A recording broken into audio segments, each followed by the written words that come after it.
Pernah kepikiran gak sih gimana caranya dunia modern kita ini bisa berjalan dengan begitu canggih? Di balik setiap gadget pintar, mobil tanpa supir, dan pabrik otomatis, ternyata ada pahlawan tanpa tanda jasa yang kerja terus-menerus.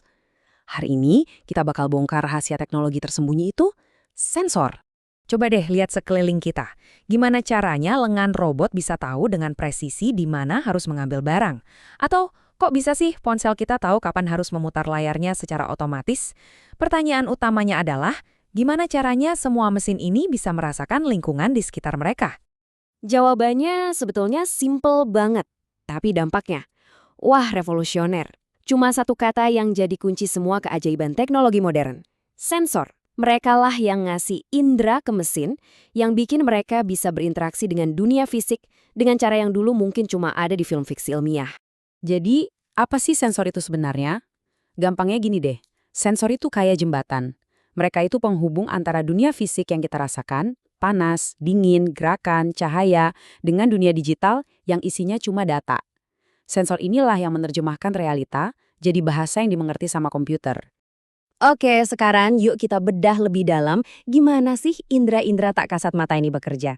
Kita mulai dari lingkungan paling dekat sama kita. Kita lihat gimana sensor bikin hidup kita jadi lebih nyaman dan efisien setiap harinya. Coba bayangin smart home, AC yang otomatis nyala pas cuaca lagi gerah, atau lampu yang tiba-tiba meredup pas matahari lagi terik. Semua keajaiban ini bisa terjadi ya berkat sensor lingkungan. Dan ini gak cuma di rumah loh, di pertanian sensor bantu optimalkan pertumbuhan tanaman, sementara di pabrik sensor ngejaga mesin biar tetap aman. Nah, salah satu cara paling pinter buat ngukur suhu adalah dengan mengubahnya jadi sinyal listrik paket termistor. Ada dua jenis utama yang cara kerjanya itu kebalikan satu sama lain. Yang tipe NTC hambatannya justru turun kalau suhu naik. Sebaliknya yang PTC hambatannya malah ikut naik. Prinsip sederhana ini ngasih banyak banget fleksibilitas buat para insinyur dalam ngerancang berbagai perangkat. Tapi termistor itu bukan satu-satunya pemain loh. Ada juga termokopel, yang paling umum dan harganya terjangkau. Terus ada RTD, ini sensor yang stabil banget dan andal buat lingkungan industri yang banyak gangguan listrik. Dan yang mungkin paling keren, sensor inframerah. Dia bisa ngukur suhu dari jauh tanpa perlu nyentuh bendanya. Cocok banget buat objek yang super panas atau terus bergerak. Ini ngebuktiin satu hal penting. Gak ada tuh yang namanya satu sensor untuk semua. Sama persis kayak pengkakas di bengkel, sensor suhu itu dirancang khusus buat tugas-tugas tertentu. Ada yang buat cairan, ada yang buat permukaan, ada juga buat udara. Intinya, bentuk itu selalu mengikuti fungsi.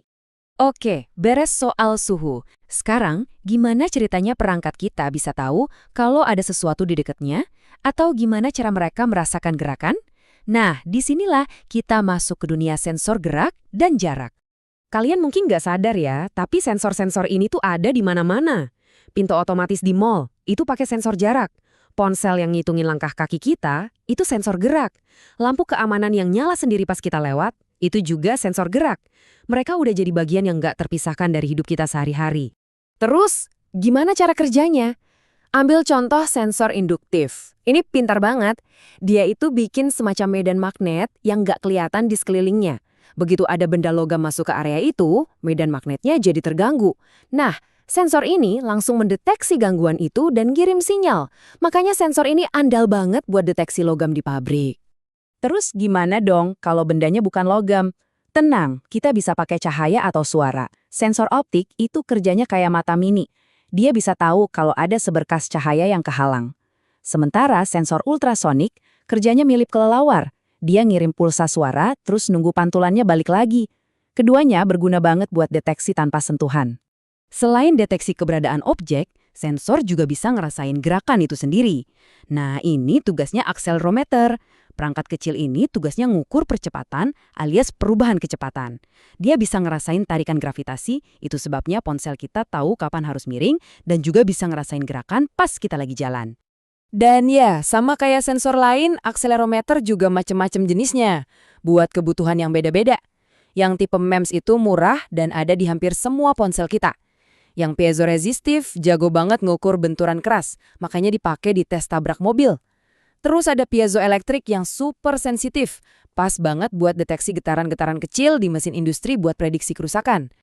Oke, di bagian terakhir ini, kita bakal lihat gimana mesin bisa merasakan tekanan dan bahkan melihat dunia dalam bentuk gambar. Ini adalah indera yang memungkinkan adanya kontrol presisi dan pengenalan visual. Gimana cara kita ngukur tekanan dengan akurat? Seringnya kita pakai yang namanya strain gauge. Bayangin aja seutas kawat super tipis yang sedikit meregang waktu dikasih tekanan. Nah, peregangan kecil ini ternyata mengubah hambatan listriknya. Dengan ngukur perubahan hambatan ini, kita bisa dapat bacaan tekanan yang super presisi. Teknologi ini ada di mana-mana, dari monitor tekanan ban sampai mesin-mesin industri. Ada lagi nih cara yang keren banget buat ngukur tekanan. Beberapa material tertentu yang disebut piezoelektrik itu secara ajaib bisa menghasilkan muatan listrik kecil waktu mereka ditekan atau dipencet. Jadi intinya, kita bisa mengukur gaya atau tekanan cuma dengan mengukur tegangan yang dihasilkan material itu. Benar-benar sains yang luar biasa. Dan akhirnya, indera penglihatan. Gimana sih kamera digital itu bisa melihat? Semuanya itu berkat sensor gambar. Anggap aja ini kayak jutaan panel surya super kecil yang disusun dalam sebuah kotak.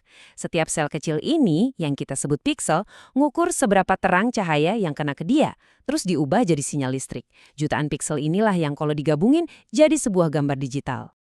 Dulu nih ya, sensor kamera yang namanya CCD itu bacanya data piksel satu persatu, kayak orang lagi antre gitu. Nah, teknologi modern, si CMOS, jauh lebih canggih. Setiap piksel bisa memproses datanya sendiri-sendiri secara barengan. Hasilnya, kamera yang jauh lebih cepat, lebih hemat baterai, dan lebih murah dibuat. Inilah revolusi yang bikin kita semua bisa punya kamera canggih di saku kita. Jadi, kita udah lihat gimana mesin bisa ngerasain suhu, gerakan, dan bahkan melihat dunia di sekitarnya. Kalau kita lihat gambaran besarnya, semua ini artinya apa sih? Nah, ini dia intinya. Sensori itu adalah jembatan.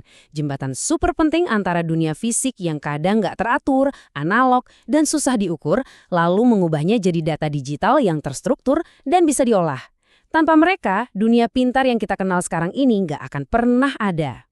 Ini nih yang bikin kita mikir, kita udah kasih mesin indera peraba, perasa suhu, sama penglihatan. Kira-kira indera apa lagi ya yang bakal kita kasih ke mereka selanjutnya?